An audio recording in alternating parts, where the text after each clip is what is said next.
Hey guys, how's it going? This is Space Pod. Like how my voice dropped register. I'm standing in front of my new 2013 Fiat 500 500 Abarth. This is the 2013 model, as you know, and it's pretty much the same as the 2012 model. A few minor changes. What is special about the Abarth? Basically, it's still got the 1.4 cylinder engine that the regular Fiat 500s have, except it has a turbo with the multi-air fuel injection, or air injection I should say, and it's got the 170 foot-pound torque, 160 horsepower with sport mode engaged. Sport mode is where all the fun happens, especially on these roads around the Rockstar. What else to say? It's a very small car, which I like. I'm coming from a smart car, so that's what I traded in, and the power difference was redonkulous. Was hello, what a difference, right? But of course, I could get in a Yaris, and that'd be faster than a smart car, right? It's got 4 seats, which I do like. And as you can see, it's got the white or the Bianco exterior. I'm waiting for the noisemakers to come by. Sorry, the Harleys, the cruisers. And it's got the Nero interior. This is the black leather Nero.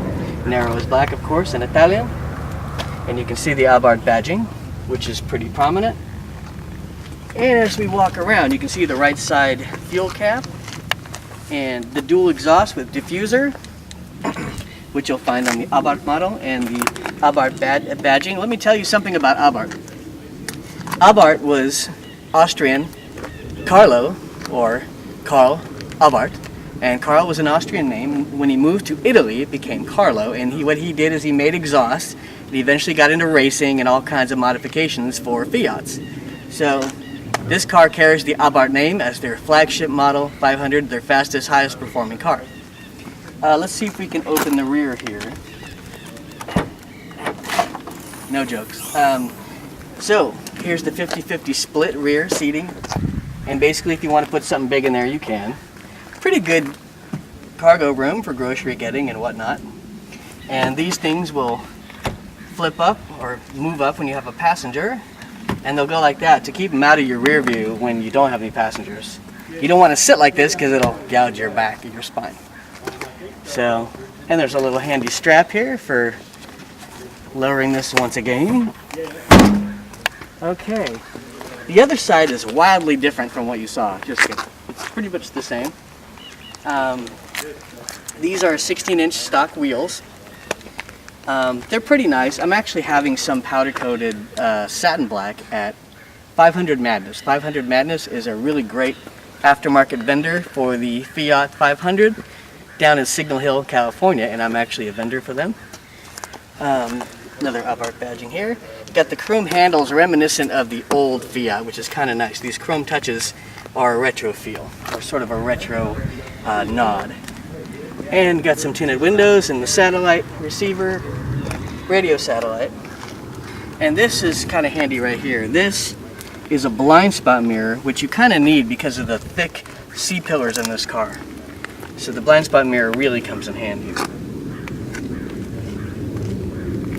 And let's see. That's about it for the Fiat 500 Abarth. The driving is really great. Let's see if we can pop that hood, shall we?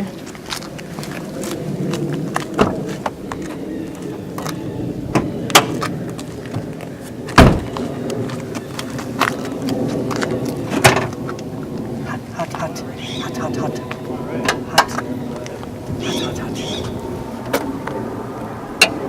hot, hot, hot, hot, hot, hot. Very, very hot. Alright, my accent went very Italian, but I'm going to talk to you about the engine. As I mentioned, it's a 1.4 multi-air.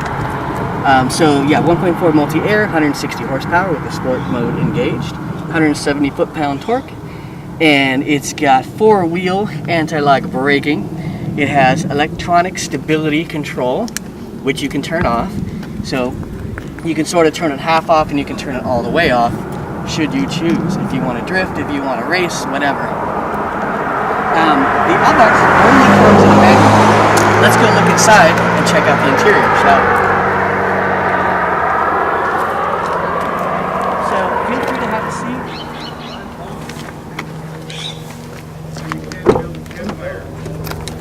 And now you can see the interior of the Abarth. You can see the flat bottom racing inspired wheel. Basically, so you have more clearance. You have your gauges here on the wheel, which control various things like Bluetooth for your phone. You can control your radio program, your tuner, everything. This has automatic climate control, which is one of the packages you can get, comfort and convenience package. Leather seating, as I mentioned, with little red accents. So that's quite nice as well. It's got the floor mats. It's got pretty nice pedals straight from the factory with a really nice dad pedal. One thing that took me aback on this car was the very long clutch travel. So if you're shorter like I am, that can really cause you to have to sit a little bit farther up. However, the seats are very adjustable, including for height, which I really like. So you actually sit kind of high in this car, and that gives you a lot of confidence and road visibility. And the doors have a pleasing thunk when you shut them. At speed, the sound is quite good. It's quite insulated.